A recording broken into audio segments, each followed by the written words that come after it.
사도신경으로 우리의 신앙을 고백하도록 할게요. 전능하사 천지를 만드신 하나님 아버지를 내가 믿사오며 그 외아들 우리 주 예수 그리스도를 믿사오니 이는 성령으로 잉태하사 동정녀 마리아에게 나시고 본디오 빌라도에게 고난을 받으사 십자가에 못 박혀 죽으시고 장사한 지 사흘 만에 죽은 자 가운데서 다시 살아나시며 하늘에 오르사 전능하신 하나님 우편에 앉아 계시다가 저리로서 산자와 죽은 자를 심판하러 오시리라.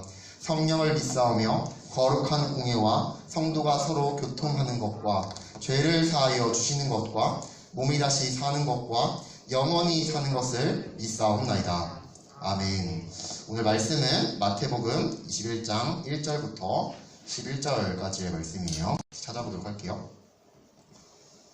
목소리가 좀 이상해도 이해해주세요. 회복이 덜 돼가지고.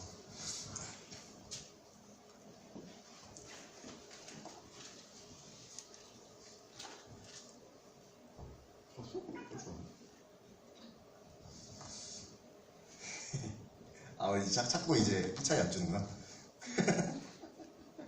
네, 같이 읽어보도록 할게요. 시작. 그들이 예루살렘에 가까이 가서 감난산 벳바게에 이르렀을 때에 예수께서 두 제자를 보내시며 이르시되 너희는 맞은편 마을로 가라. 그리하면 곧 매인 나귀와 나귀 새끼가 함께 있는 것을 보리니 풀어 내게로 끌고 오라. 만일 누가 무슨 말을 하거든 주가 쓰시겠다 하라. 그리하면 즉시 보내리라 하시니 이는 선지자를 통하여 하신 말씀을 이루려 하심이라. 일렀으되 시온 딸에게 이르기를 내 왕이 내게 임하나니 그는 겸손하여 나귀 곧 멍에 매는 짐승의 새끼를 탁도다 하라 하였느니라. 제자들이 가서 예수께서 명하신 대로 하여 나귀와 나귀 새끼를 끌고 와서 자기들의 겉옷을 그 위에 얹음에 예수께서 그 위에 타시니 무리의 대다수는 그들의 겉옷을 길에 펴고 다른 이들은 나뭇가지를 베어 길에 펴고 앞에서 가고 뒤에서 따르는 무리가 소리 높여 이르되 호산나 다윗의 자손이여 찬송하리로다. 주의 이름으로 오시는 이여 가장 높은 곳에서 호산나 하더라. 예수께서 예루살렘에 들어가시니 온 성이 소동하여 이르되 이는 누구냐 하거늘 무리가 이르되 갈릴리 나사렛에서 나온 선지자 예수라 하니라. 아멘. 친구들 요즘 청소년들에게 떠오르는 직업이 많이 있겠지만 그 중에 하나가 뭘까요? 화면에 보이잖아. 웹툰 장사야? 작가? 화면에 보이는 것처럼 이한이가 말한 것처럼 웹툰 작가라고 해요. 혹시 우리 친구들 중에서도 웹툰 작가 없죠? 웹툰 지금 없죠? 아무튼 웹툰 시장은 국내에서도 많이 성장을 했고 또 영화나 드라마라도 만들어지는 경우가 종종 있다고 해요. 옛날에 뭐지 이거? 신의 뭐 신 보이잖아. 뭐지? 신과 함께? 그것도 웹툰에서 만들어진 거죠. 아무튼 그런 거 있죠. 그리고 훈이라는 작가의 은밀하게 위대하게 라는 웹툰도 영화로 만들었다고 하고 또 광진이라는 작가가 있대요. 그 사람의 이태원 클래스라는 웹툰도 드라마로도 성공했다고 해요. 그리고 장이라는 작가의 경이로운 소문이나 야옹이 작가, 이분은 아는데 여신강림? 이것도 드라마로 만들었다고 해요. 이처럼 우리나라에서도 웹툰이 인기지만 해외에서도 우리나라 웹툰이 큰 인기를 누리고 있다고 합니다. 웹툰 작가로 성공한 사람 중에 빼놓을 수 없는 사람이 있다면 이 사람, 기안84. 모르는 사람 있어요? 없죠? 나도 아니까 아마 알 거예요, 친구들은. 기안84일 거예요. 패션왕, 독황왕 본 적 있어요? 목사님 본 적 없는데? 본 적 있어요? 본 적 없구나. 패션왕, 독황왕 벌써 봤어? 못 봤어? 그리고 나 혼자 한다를 통해서도 방송에서도 성공했죠. 연말에 하는 방송 연예 대상에서도 여러 번 참석했고 또 상을 받은 적이 있어요. 옷 잘 입나요? 기안84? 너무 캡틴. 네. 요즘은 감각을 좀 키우고 있다라는 얘기가 들리기도 하는데 처음 방송 연예대상에 참석했을 때 많은 사람들이 기안84를 비난했다고 해요. 혹시 왜 그런지 알아요? 저도 이번에 알았어요. 이번에 알았는데 왜냐하면 레드카펫과 전혀 어울리지 않는 패딩을 시상식에 입고 와서 사람들한테 비난을 많이 받았다고 하더라고요. 보통 연예인들은 이런 시상식에 참여할 때 턱시도나 드레스 같은 걸 입는데 방송 연예대상이 시상식이 처음이어서 그런지는 모르겠지만 패딩을 입고 참석했어요. 친구들 시상식, 레드카펫, 패딩이 어울리나요? 어울리는 사람 나온 생각하는 사람 아무도 없어? 안 어울려? 맞아요. 안 어울려요. 어떤 패션을 추구하느냐는 물론 개인의 자유이긴 해요. 근데 어떠한 자리에는 적절한 패션을 갖추는 것이 매우 중요한 일이기도 해요. 만약에 장례식장을 가는데 목사님이 뭐 갑자기 화려한 복장을 하고 갈 수 없는 거고, 또 결혼식에는 또 불문율의 금지가 있잖아요. 뭐 신부보다 이뻐서 한다 뭐 이런 거 있잖아요. 있죠? 뭐죠? 그런 거 있잖아요. 그런 것처럼 좀 그 분위기에 맞는 옷을 입는 게 중요해요. 그런데 오늘 성경에 나오는 한 인물은 분위기에 전혀 맞지 않는 그런 모습으로 길을 가고 있어요. 주변 분위기만 보면 이 인물을 우리는 쉽게 떠올릴 수가 없어요. 또 이 인물의 주변을 보면 주변 사람들이 막 환호를 하는데 왜 그러는지 이해하기가 좀 어려워요. 그분의 모습을 보면. 성경을 통해 자세히 그분이 어떠한 분인지를 같이 살펴보도록 할게요. 감람산에서 이스라엘의 수도인 예루살렘으로 향하는 길이에요. 마치 시상식장을 향해 그리고 레드카펫이 깔려있는 그러한 모습 속에서 또 기자들이 마치 플래시를 터뜨리는 그러한 모습, 그리고 배우를 맞이하는 그러한 모습과 비슷한 광경이 펼쳐지고 있어요. 사람이 엄청나게 많죠. 마태복음 21장 8절에서 9절의 말씀을 같이 보도록 할게요. 시작. 무리의 대다수는 그들의 겉옷을 길에 펴고 다른 이들은 나뭇가지를 베어 길에 펴고 앞에서 가고 뒤에서 따르는 무리가 소리 높여 이르되 호산나 다윗의 자손이여 찬송하리로다. 주의 이름으로 오시는 이여 가장 높은 곳에서 호산나 하더라. 예루살렘으로 향하는 길에 모여든 사람들이 지금 뭘 하고 있는 건가요? 뭘 하고 있어요? 이거나? 모르겠습니다. 마치 뭔가 아이돌 스타가 온 거? 그리고 뭔가 전쟁에 승리한 장군을 환영하는 뭐 그런 모습처럼 보이잖아요. 길에 그들의 겉옷과 나뭇가지를 펼쳐 놓아서 밟고 지나갈 수 있게 해놓았어요. 어떤 사람들은 마치 내가 그동안 보고 싶었던 성덕이라도 된 듯이 갑자기 막 아이돌을 본 듯이 그렇게 나뭇가지를 흔들면서 환호하고 있어요. 이렇게 외치죠. 호산나 다윗의 자손이여 찬송하리로다. 주의 이름으로 오시는 이여 가장 높은 곳에서 호산나. 우리 친구 중에 혹시 나는 호산나의 뜻을 알고 있다. 여러분 종료제를 지금 몇 회째를 긋고 있는데 호산나 몰라요? 호산나 몰라? 선생님이 물어보면 화낼 거예요? 호산나는 우리를 구원하소서 라는 뜻이 있어요. 내년에도 또 물어보겠죠? 내년에도 또 모를 것 같아요. 내년에 알아야 돼요.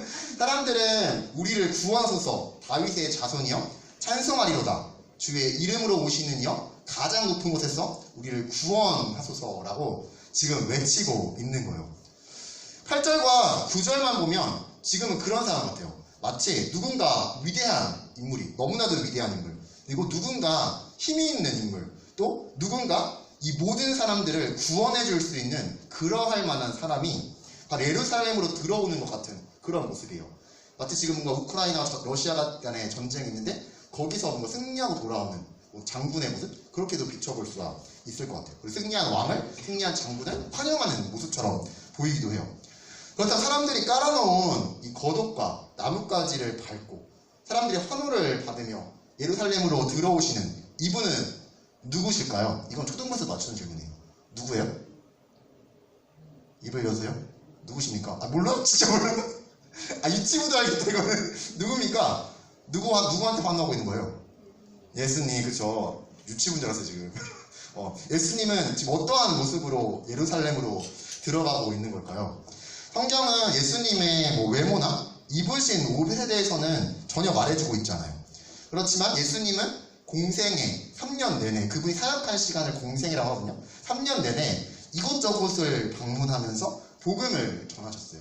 그리고 예수님이 입으신 옷은 어떤 화려한 그런 옷이 아니라 3년이라는 시간을 보여주는 그런 허름한 옷차림이었을 거예요. 그런 예수님이 이제 예루살렘에 들어가시는 모습을 설명하고 있는 구절이 6절과 7절이에요.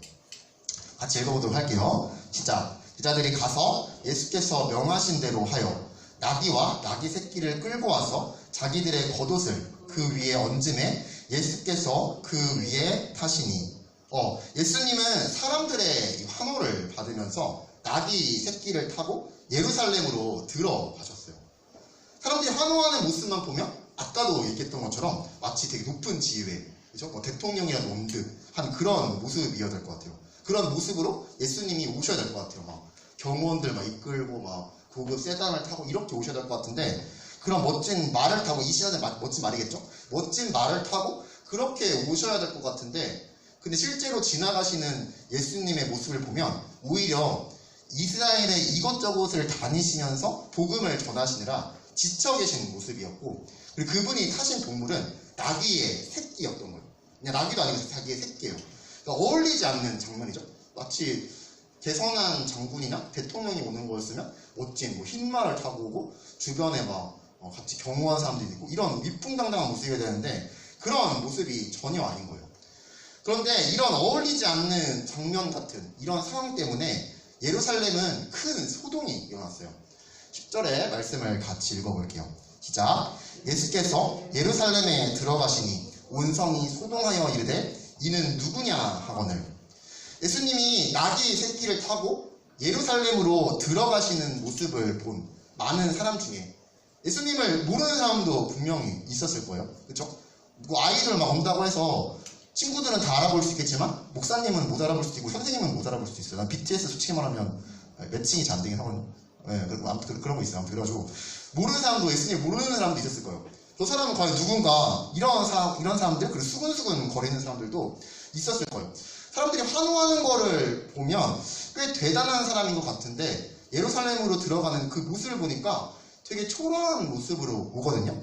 그러니까 더더욱 예수님이 어떠한 분인지 모르는 사람들은 궁금했을 거예요. 마태는 이런 상황을 예루살렘 온 성이 소동했다고 표현하고 있어요. 요즘은 어딜 가나 이 코로나19 이야기로 가득해요. 얼마 전까지만 해도 되게 고생을 많이 했어요. 그래서 목이 되게 아프더라고요. 지금은 아니지만 얼마 전까지만 해도 확진자가 다녀갔다고 하면 어떡해요? 갑자기 막 밀접촉조차 분류하고 문자 달라하고 동성 겹치면서 다 검사 받으라고 그랬었죠. 얼마 전까지만 해도. 이러한 상황을 바로 소동이라고 표현할 수 있어요. 예수님이 예루살렘 성으로 들어간다는 소식이 그곳에 모여있는 사람들로부터 퍼져 나가서 예루살렘 온 성이 떠들썩하게 되었다고 말해주고 있어요. 예수님을 모르는 사람들은 묻기 시작해요. 그래서 그 사람이 누군데? 사람들은 예수님을 이렇게 표현해요. 갈릴리 나사렛에서 나온 선지자 예수라고 설명해 주는 거예요. 나사렛 예수라는 표현은 마태복음 2장 23절에 나와 있어요. 같이 읽어보도록 할게요. 시작. 나사렛이란 동네에 가서 사니 이는 선지자로 하신 말씀에 나사렛 사람이라 칭하리라 하심을 이루려 함이러라. 예수님은 구약 성경에 기록된 대로 나사렛에서 자라서 나사렛 사람이라는 별명을 갖게 되었어요. 사람들은 구약 성경에 기록된 대로 나사렛에서 자란 예수님이라고 칭하면서 예수님을 모르는 사람들에게 분명히 알려주었어요. 예수님이 예루살렘에 들어가시면서 타셨던 나귀 새끼도 그냥 길가에 있는 아무 나귀 새끼나 써갖고 그냥 타볼까 해서 타신 게 아니에요. 구약성경 스가랴 9장 9절에 보면 이렇게 나와 있어요. 같이 읽어볼게요. 시작. 시온에 따라 크게 기뻐할지어다. 예루살렘에 따라 즐거이 부를지어다. 보라, 내 왕이 내게 임하시나니 그는 공의로우시며 구원을 베푸시며 겸손하여서 나귀를 타시나니 나귀의 작은 것 곧 나귀 새끼니라. 예수님이 지나가시다가 나귀 새끼가 있네? 한번 타볼까 하면서 타고 들어가신 게 아니라 이미 구약시대에 스가랴라고 하는 선지자가 메시아가 그러한 모습으로 올 거다 하는 것을 예수님이 그 예언을 성취하신 모습을 보여주고 있는 거예요. 바로 스가랴 선지자는 미래에 오실 바로 메시아이신 예수님을 예언하면서 왕의 오심을 크게 기뻐하고 즐겁게 소리쳐 외치라고 선포했어요. 그리고 그 미래에 오실 왕, 그 메시아는 아주 공의로우신 분이고 구원을 베푸시는 분이라고 표현했어요. 그리고 미래에 오실 왕인 예수 그리스도, 그 메시아는 겸손한 모습으로 나귀 새끼를 타고 오신다고 말해 주었어요. 예수님은 하나님이시죠? 예수님은 하나님이세요. 하나님인 그분께서 우리와 같은 인간의 몸을 입고 이 땅에 오셨어요. 상상이 되나요? 우리 친구도 혹시 반려동물이 있나요? 반려동물 아무도 없어? 예술 있잖아? 없나? 반려동물 강아지나 고양이, 우리가 강아지와 고양이의 몸을 입고 생각해본 적 있어요? 그런 생각 해본 적 없죠. 근데 그거보다 사실 예수님께서, 하나님이신 예수님께서 인간의 몸을 입고 오신다는 건 그보다 더 비참한 일이고 더 비하되는 일이거든요. 근데 그러한 모습으로 예수님은 오시는 거예요. 예수님은 왕이시지만 사람들이 흔히 생각하는 아까와 고급 세단차를 타고 병원을 이끌고 그런 높은 지위의 왕으로 원수를 제압하는 그런 강한 모습으로 오시는 것이 아니라 아주 겸손하신, 왕에 걸맞지 않은 나귀 새끼와 같은 그런 동물을 타고 오시는 거예요. 예수님은 구원을 베풀기에 이 땅에 오셨어요. 어떻게 하셨죠? 로마의 모든 나라를 쳐부수고 왕으로 당당히 등극하셨나요? 그렇게 우리를 구원하시지 않았어요. 예수님은 원수를 물리치는 모습으로 구원을 베푸신 게 아니라 보이는 것처럼 오히려 인간의 가장 비참한 모습으로 당시 죄인들이나 갔던 십자가에서 달려서 돌아가신 거예요. 하나님은 오늘 무슨 주일인가요? 읽기만 하면 돼요. 유치부도 읽을 수 있어. 읽기만 하면 돼요. 무슨 주일입니까? 종려주일이죠. 맞아요. 바로 오늘 본문에서 살펴본 것처럼 예수님이 십자가에 달려 돌아가시기 위해 예루살렘에 들어가신 날을 기념하는 주일이에요. 내년 동일한 날에도 또 물어보겠죠? 그때는 없이 물어볼 거예요. 예수님이 예루살렘으로 들어가실 때 사람들은 종려나무 가지를 들고 호산나 다윗의 자손이여 찬송하리로다. 주의 이름으로 오시는 이여 가장 높은 곳에서 호산나라고 외쳤어요. 바로 이를 기억하면서 종려나무를 흔든 걸 기억하면서 예수님이 예루살렘으로 들어온 것을 기억하면서 종려주일이라고 부르는 거예요. 예수님은 우리를 위해 십자가에 달려 죽게 될 것을 아셨을까요? 모르셨을까요? 모르고 왔는데 하나님이 매달리라고 해서 매달린 건가요? 네, 이미 알고 오신 거예요. 이미 알고 오셨고 우리를 위해서 십자가에서 죽으신 것이 바로 하나님께서 자신을 보내신, 예수님을 이 땅에 보내신 사명이라는 것을 이미 알고 오신 거예요. 그래서 묵묵히 그 사명을 감당하기 위해 지금 예루살렘으로 들어가고 계신 거예요. 우리는 오늘 이 예수님의 마음이 어떠했을지를 한번 생각해보고 그리고 그것을 묵상하고 마음으로 깊이 고백할 수 있어요. 예수님이 십자가에 죽기까지 순종함으로 우리는 구원 받을 수 있었어요. 예수님이 순종하시지 않았다면, 예루살렘 성으로 들어가지도 않으시고 십자가에 달려 돌아가시지도 않았다면 우리는 상상할 수 없는 상황에 처해 있었을 거예요. 지금 예수님 믿죠? 난 예수님을 믿지 않는다 하고 손들 수 있는 사람 없지? 있죠? 나를 위해 겸손한 모습으로 나귀 새끼를 타고 예루살렘 성으로 들어오신 예수님을 믿고 있을 거라고 믿어요. 나의 모든 죄를 지시고 고난받으신 예수님을 잘 믿었으면 좋겠어요. 나를 대신해서 십자가에서 달려 돌아가신 예수님을 붙잡았으면 좋겠어요. 우리 친구들의 마음에 예수님을 믿는 마음이 원래도 있었겠지만 이번 이제 종려주일과 고난주간이라고 하거든요. 고난주간과 돌아오는 부활주일까지 그 마음이 더욱더 바르게 세워졌으면 좋겠어요. 예수님은 아까 보았듯이 되게 겸손한 모습으로, 순종의 모습으로 우리 가운데 오셔서 우리를 구원을 이루셨어요. 한 사람의 순종으로 인해서 그 혜택을 우리 모두가 누리게 된 거예요. 누군가 스마트폰을 만드는으로 인해서 우리는 엄청난 혜택을 누리고 있어요. 누구는 게임만 할 수도 있겠지만 이런 것도 엄청난 혜택인데 예수님은 그 정도가 아닌 거예요. 본인의 생명을 내어줌으로 인해서 모든 인류를 구원에 이르게 하신, 그러니까 이거 만든 거랑은 전혀 차원이 다른 혜택을 우리에게 주신 거죠. 하나님은 예수를 믿는 우리를 통해서도 오늘도 하나님의 일을 진행하고 계세요. 예수님이 순종하심으로 인해서 우리가 구원받은 것처럼 우리가 순종함으로 인해서 또 다른 누군가가 구원받기를 지금도 원하고 있는 거예요. 하지만 모든 것이 하나님 안에 있고 이 모든 것이 하나님의 놀라운 역사가 되어 나타날 거라는 것을 우리 친구들이 잘 모를 수도 있어요. 하지만 나의 삶이 되게 작아 보일 수도 있어요. 그리고 학교에 갔을 때 내가 만나는 친구들이 그냥 오늘도 만나고 내일도 만나는 그냥 단순한 친구로 보일 수도 있어요. 근데 나를 통해서 예수님이 자신을 통해서 여기 앉아있는 우리 친구들에게 구원을 주신 것처럼 내가 하는 것들이 되게 작은 행동처럼 보일 수도 있겠지만 학교에 가서 내가 섬기는 그 모습을 통해서 거기에 믿지 않는 친구들이 우리 친구들을 통해서 예수님을 만나는 그 일 가운데 설 수 있어요. 그럼 그 일이 바로 예수님 우리에게 하셨던 그 일과 동일한 일이 될 거예요. 모두 이 마음을 가지고 새로운 한 주를 고백함으로 또한 다음 주일이 부활주일을 맞이하는 우리 레갑의 모든 친구들이 되었으면 좋겠습니다. 같이 오늘 세 가지 기도의 제목을 가지고 잠깐 기도하도록 할게요. 기도합니다. 하나님 감사합니다. 오늘은 종려주일입니다. 주님 1년에 한 번 돌아오는 주일이기에 그저 기념하고 그저 또 돌아온 절기구나 또한 행사이구나 생각하기 쉽지만 주님 우리가 날마다 종려주일인 것처럼 날마다 고난주간인 것처럼 날마다 우리 가운데 부활을 허락하신 주님을 기억하며 나아갈 수 있는 우리 모든 친구들이 되었으면 좋겠습니다.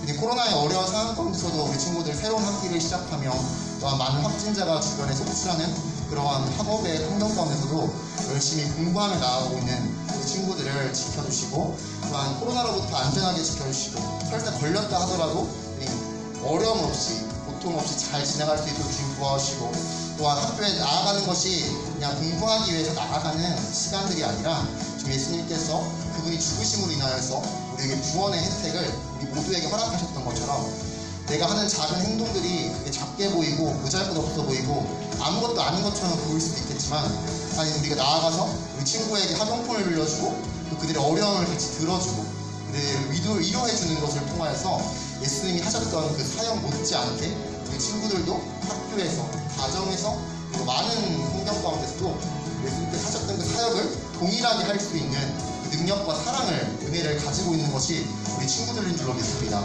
새로운 한 주를 시작할 때에 주님 그 마음을 가지고 고난주간이라고 하였는데 그 고난주간이 예수 그리스도의 오심을 단순히 슬퍼하고 그분의 고통당함을 우리가 마음 아파하는 것으로 그치는 것이 아니라 그분께서 왜 고통당하실 수밖에 없었는지 그분께서 왜 죽으실 수밖에 없었는지 그렇다면 우리는 어떻게 살아가야 하는지에 대해서 고민하고 그렇다면 예수님이 기뻐하시는 삶이 무엇인지를 고민하여 예수 그리스도의 복음을 전하는 것이 가장 예수님께서 기뻐하시는 일인 줄로 믿고 그것들을 선포하며 나아갈 수 있는 우리 친구들 될 수 있도록 주님 도와주시옵소서. 특별히 우리의 죄를 용서하신 예수님의 사랑을 마음 깊이 기억할 수 있게 하시고 나를 사랑하신 주님의 사랑 앞에서 우리의 연약함을 또한 내려놓는 우리가 되게 하여 주시옵소서. 주님의 사랑에 힘입어 하나님이 기뻐하시는 삶을 살기를 원합니다. 우리가 가지고 있는 능력과 가지고 있는 것들로 하나님을 기쁘시게 한다면 우리는 아무것도 할 수 없는 존재이지만 주님의 사랑이 우리 가운데 있으므로 그 사랑에 힘입어 하나님을 기쁘시게 하는 삶을 드릴 수 있음을 주님 고백합니다. 이번 한 주가 정말 하나님을 기뻐하시는 삶을 살아낼 수 있는 우리 모든 친구의 삶이 될 수 있도록 주님 도와주시옵소서. 특별히 중간고사 기간이 얼마 남지 않았습니다. 주님 지혜를 더하여 주셔서 모든 준비하는 과정 가운데 함께 하시고 좋은 성적으로 또한 기쁨 가운데도 있지만 그 좋은 성적으로 하나님께 또한 영광을 얻을 수 있는 우리 친구들 될 수 있도록 주님 도와주시고 주변에 학업 가운데 어려운 친구들이 있더라면 나의 도움으로 인하여서 그 친구들의 학업도 또한 도와줄 수 있는 넉넉한 마음을 가진 우리 친구들 될 수 있도록 주님 도와주시옵소서. 아버지 남은 모든 학업 일정 가운데서도 주님 함께 하시고 특별히 선생님과의 관계, 그 친구들과의 관계도 주님께서 도와주시옵소서. 예수님의 이름으로 기도드립니다. 아멘. 하나님 아버지 감사합니다. 이 시간 우리를 사랑하셔서 우리의 모든 죄를 감당하시기 위해 하나님이 인간의 몸을 입고 이 땅에 오셔서 십자가에 달려 죽으심을 기억하는 시간 되게 하시니 감사합니다. 또한 그것이 우리를 향한 하나님의 사랑임을 기억하게 하시니 감사합니다. 우리가 이 시간 우리의 힘으로 예배드린 것 같지만 하나님 주님의 사랑에 힘입어 예배에 드렸음을 또한 고백합니다. 더욱 고백하는 것은 우리는 하나님의 사랑을 받았으면서도 여전히 하나님이 기뻐하시는 일보다 하나님께 불순종하는 모습으로 살아갈 때가 많음을 또한 고백합니다. 우리의 죄를 용서해 주시고 부모님을 향한 또한 친구를 향한 우리의 이웃을 향한 나쁜 마음을 갖지 않고 더욱더 선하고 넉넉한 마음으로 나아갈 수 있도록 주님 도와주시옵소서. 그래서 하나님이 계시지 않는 것처럼 살아가는 우리의 삶이 아니라 하나님을 기쁘게 해드리는 우리의 삶 될 수 있도록 아버지 도와주시옵소서. 오늘은 종려주일입니다. 종려주일을 맞이하여 우리를 위해 십자가를 지려고 예루살렘으로 들어가신 주님을 생각하였습니다. 우리의 모습을 돌아보며 하나님의 크신 사랑을 다시 한번 마음에 새길 수 있도록 도와주시고 변치 않는 하나님의 사랑 앞에서 변치 않는 믿음의 삶을 다하여 살아가는 우리 모든 친구들이 될 수 있도록 주님 도와주시옵소서. 주님 사랑합니다. 예수님의 이름으로 기도드립니다. 아멘. 주기도문 하겠습니다. 하늘에 계신 우리 아버지여, 이름이 거룩히 여김을 받으시오며 나라가 임하시오며 뜻이 하늘에서 이루어진 것 같이 땅에서도 이루어지이다. 오늘 우리에게 일용할 양식을 주시옵고 우리가 우리에게 죄 지은 자를 사하여 준 것 같이 우리 죄를 사하여 주시옵고 우리를 시험에 들게 하지 마시옵고 다만 악에서 구하시옵소서. 나라와 권세와 영광이 아버지께 영원히 있사옵나이다. 아멘. 네, 아직 헌금 못